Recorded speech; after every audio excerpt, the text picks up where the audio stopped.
आज के इस व्लॉग में आप लोगों से बहुत इंपॉर्टेंट जो है टॉपिक पे मैं बात करूँगी बच्चों के हवाले से। बच्चों को खुश रखने के लिए हमें किस तरीके से बच्चों को अप्रिशिएट करना चाहिए। तो आज बहुत सारी बातें जो है डिस्कस होंगी इस व्लॉग में। आप लोग मेरे व्लॉग को फुल वॉच करिएगा क्योंकि बहुत इंटरेस्टिंग होने वाला है। तो और मेरे चैनल को सब्सक्राइब कर दिएगा और शेयर कर दिएगा। बेल आइकन के बटन को ज़रूर प्रेस कर दिया करें ताकि हर आने वाली नई वीडियो आप लोगों तक जल्दी से पहुँच जाए। तो बिस्मिल्लाहिर्रहमानिर्रहीम, अस्सलाम वालेकुम। बड़ों को ढेर सारा सलाम, बच्चों को बहुत बहुत सारा प्यार। कैसे हैं आप लोग? उम्मीद करती हूँ सब खैरियत से होंगे। अल्लाह पाक सबको खुश रखे, अपनी ज़ुबान में रखिए। अल्लाह ताला सेहत वाली ज़िंदगी अदा करे और जो भी जिसकी भी जो है दिली हाजात हैं, जो भी ख्वाहिशात हैं, अल्लाह पाक सब पूरी करें।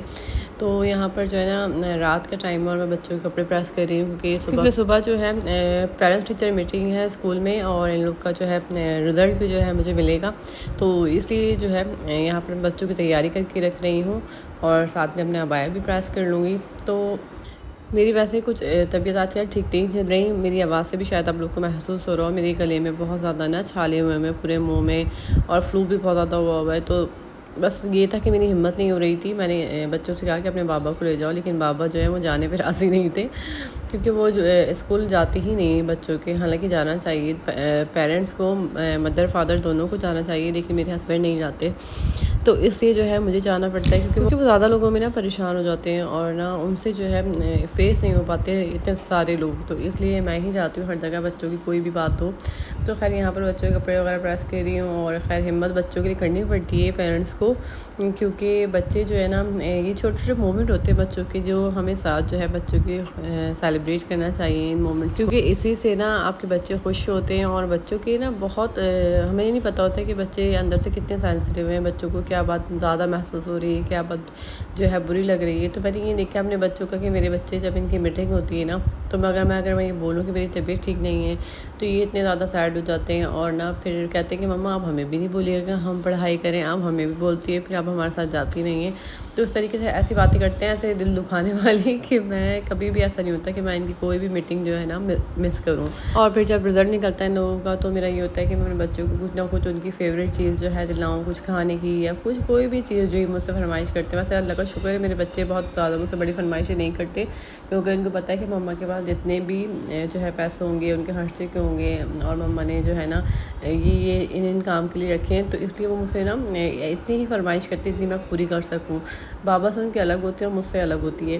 तो ये होता है कि मैं बच्चों को ना जब मैं इनका रिज़ल्ट निकलता है उसके बाद हम लोग जो है एक अच्छा सा नाश्ता लेते हैं या फिर ना इनकी फेवरेट जगह पर लेके चली जाती हूँ मैं। तो थोड़ा बहुत बच्चों को ना एंजॉय करा देती हूँ, स्पेशल फील करवाया करें बच्चों को, ताकि बच्चों को पता चले कि जब हम इतनी मेहनत करते हैं, पढ़ते हैं, उसके बाद हमारे माँ बाप जो है हमारी खुशी को सेलिब्रेट भी करते हैं। इन चीज़ों से ना आपके बच्चों की पर्सनालिटी निखरती है और वो निखर के सामने आती है। क्योंकि पेरेंट्स को ना अपने बच्चों को बताना पड़ता है कि आप बहुत स्पेशल हो, आप बहुत अच्छा पढ़ते हो। उनको ना यकीन दिलाना पड़ता है कि आप सबसे अच्छे हो। हाँ, इस तरीके से आप यकीन ना दिलाएं कि आप सबसे खूबसूरत हो, आपसे ज़्यादा कोई खूबसूरत नहीं है। मैं कभी इस बात पे वो नहीं करती क्योंकि बच्चों के अंदर गुरूर भी पैदा होता है इन चीज़ों से। लेकिन मैं ये कहती हूँ कि आप बहुत अच्छा पढ़ते हो और आगे और अच्छा पढ़ो। तो इस तरीके से इनकरेज करना चाहिए बच्चों को, तो बच्चों के अंदर ना और जो है शौक़ पैदा होता है। मैं जितना जो है चाह के बोलती हूँ ना ज़ोर ज़ोर से, तो मुझसे बिल्कुल भी नहीं बोला जा रहा और यकीन करिए कि मुझसे कुछ भी नहीं खाया जा रहा। मेरा जो है ना गला इजाज़त ही नहीं दे रहा कोई चीज़। मैं चाय कितनी शौक़ से पीती हूँ लेकिन चाय जो है ना मुझसे पी नहीं जा रही। चाय जो है पी भी रही हूँ ना तो बिल्कुल ऐसी ठंडी पी रही हूँ कि वो गले में ना लगे। तो बस आप लोग दुआ करिएगा कि मेरा गले का मसला जो है वो सही हो जाए क्योंकि बहुत ज़्यादा ही हो गया। तो खैर अभी जो है मैं आप लोगों के साथ सब चीज़ें शेयर करूँगी स्कूल की, इन लोगों की क्लासेस आप लोगों को दिखाती हूँ मैं, और साथ साथ जो है ना मैं आप लोगों से कुछ चीज़ें शेयर करूँगी। एक तो छोटे बच्चे, जब हम बच्चों को जब स्कूल में डालने की बच्चों की एज होती है तो आप लोग बताएंगे आप लोगों को क्या सही लगता है कि बच्चों को कौन सी एज में जो है डालना चाहिए, कमेंट्स करके ज़रूर बताइएगा। लेकिन मैं आप लोगों को बताऊँ कि मैं शुरू से जब मेरे बच्चे नहीं हुए थे ना तो मैं अपने डैडी से सुनती थी कि मेरे डैडी ये कहते थे कि बच्चों को ना इतनी जल्दी स्कूल में नहीं डालना चाहिए। एक तो उनका पढ़ाई से दिलो जाट हो जाता है, ऊपर से मैं जब माँ बाप की तरबियत का टाइम होता है ना, वो जब आप अपना टाइम दें बच्चों को तो आप उस टाइम पे बच्चों को स्कूल में डाल देते हैं तो बच्चों के ऊपर बहुत ज़्यादा बर्डन आ जाता है। फिर बच्चे जो है ना जब छोटी एज से जाते हैं ना तो फिर वो जल्दी उकता जाते हैं पढ़ाई से। तो इसलिए जो है ना बच्चों को 6 साल तक, जो मेरे डैडी कहते थे कि 6 साल तक डालें, लेकिन मैं अपने बच्चों को वाकई मैंने ख़ुद भी अपने बच्चों को लेट डाला है स्कूल, और मेरे बच्चे जो है 5 साल में गए हैं, वरना मेरे जो भांजा भांजी ना सब 3-3 साल में स्कूल चले गए हैं। लेकिन इतनी जल्दी माँ बाप बच्चों को स्कूल भेज देते हैं। अभी मैं अपने बेटे का आप लोगों को रिज़ल्ट दिखा रही हूँ, तो माशाल्लाह से जो है इसने बहुत अच्छा करा, और बच्चे इतना ही पढ़ लेना तो मैं समझती हूँ बहुत बड़ी बात है, क्योंकि बच्चों के ये लोग ना पेपर्स जो है ना बच्चों के बिल्कुल अलग देते हैं।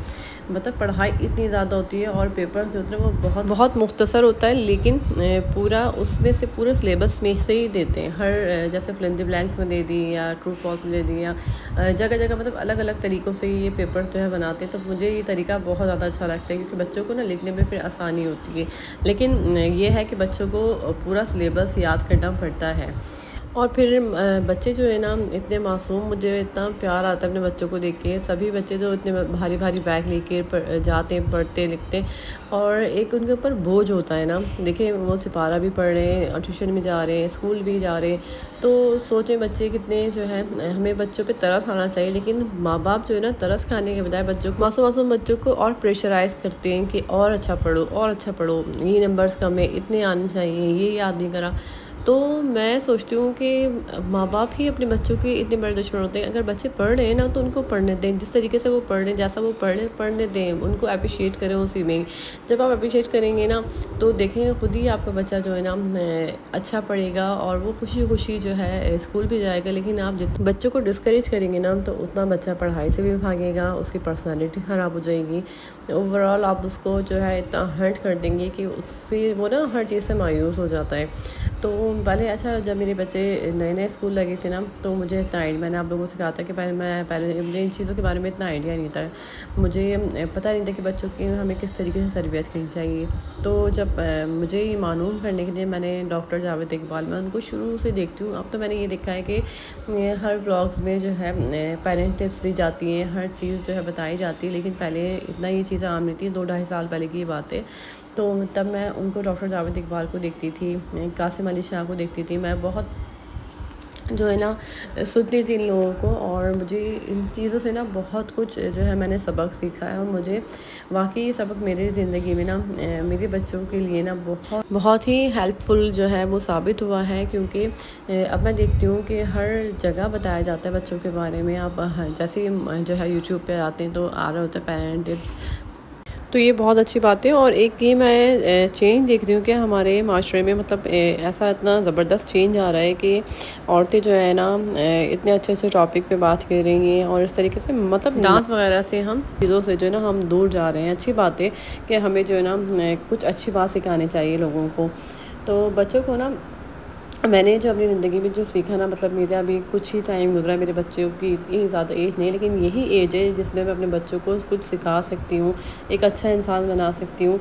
तो मेरी बेटी का आज रिज़ल्ट आया है ना, तो उसने मुझे कहा कि मम्मा मैंने ना नंबर मेरे इतने अच्छे नहीं आए, मुझे बहुत मेहनत करनी चाहिए थी। तो मैंने उसको ये कहा कि नहीं बेटा, आपके नंबर बहुत अच्छे आए, आपने बहुत अच्छा पढ़ा, आप अपने आप को अप्रिशिएट करो और आगे हाँ ये सोचो कि मैं इससे और बेहतर कर सकती हूँ। आपको बताया कि आप अच्छे से अच्छा पढ़ सकती हो तो आगे आप और पढ़ सकती हो, लेकिन मेरी तरफ से कोई आपके ऊपर ना प्रेशर नहीं है। क्योंकि मैंने एक ड्रामा देखा था, तब से मेरे जहन में वो है कि रियल स्टोरी के माँ बाप ना बच्ची एक उनकी छोटी मतलब एज की बेटी होती है, उसके ऊपर इतना उसको प्रेशराइज़ करते हैं, इतना करते हैं कि टॉप करो स्कूल में, फर्स्ट टॉप बच्ची, तो उस बच्ची के ऊपर इतना प्रेशर होता है कि वो हर वक्त बस उसके दिमाग में पढ़ाई घूमती रहती है। और एक खौफ तारी रहता है कि मैं अगर नहीं पढ़ूँगी, अगर मैं फ़र्स्ट नहीं आई तो मेरे माँ बाप पता नहीं मेरे साथ क्या करेंगे। क्योंकि माँ बाप का बच्चे के साथ बिहेवियर ही ऐसा होता है। तो खैर जब वो मैट्रिक में भी चली जाती है ना, तब भी उसके माँ बाप की ये फरमाइश होती है कि तुम टॉप करोगी। तो आप ये सोचें कि 9 मैट्रिक की पढ़ाई कैसी होती है ना, और टॉप करना एक बहुत बड़ी बात है। लेकिन वो बच्ची अपनी जान लगा देती है, यहाँ तक कि वो जान से चली जाती है, वो टॉप कर लेती है। जब उसका रिज़ल्ट आता है, जब माँ बाप उसका रिज़ल्ट लेके जाते हैं उसके रूम में, तो बच्ची जो होती है ना वो ज़िंदा नहीं होती। तो ये सोचें कि ये रियल स्टोरी के माँ बाप इतने ज़्यादा पागल होते हैं अपने बच्चों की पढ़ाई के पीछे भी होते हैं, और दूसरों को दिखाने के चक्कर में भी कि हमारे बच्चे तो फर्स्ट आए, हमारे बच्चों के कितने नंबर आए।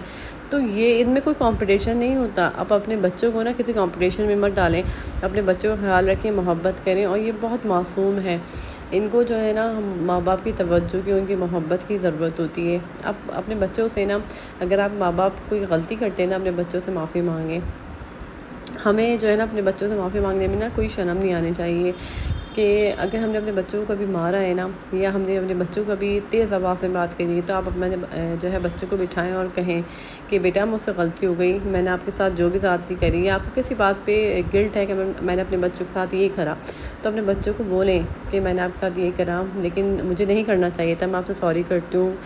और बच्चे के सामने अपनी गलती को एक्सेप्ट करेंगे ना, तो जो बच्चों के अंदर चल रही होती है ना कि मेरे माँ बाप ने मेरे साथ इस तरीके से करा है, एक बच्चों के अंदर ना बदला चल रहा होता है, वो हमें नहीं पता। जब हम बड़े हो जाते हैं ना, जब हम अपने माँ बाप को छोड़ के चले जाते हैं, तो उस वक्त बच्चों को बुरा कहा जाता है कि मतलब माँ बाप को छोड़ के चले गए, शादी हुई तो बाहर मुल्क सेट हो गए। लेकिन ये बचपन से ही ना माँ बाप बच्चों को इस तरीके से लेके चलते हैं कि बच्चों के दिलों में ना वो बातें बैठी होती हैं कि हमारे माँ बाप ने हमारे साथ क्या करा।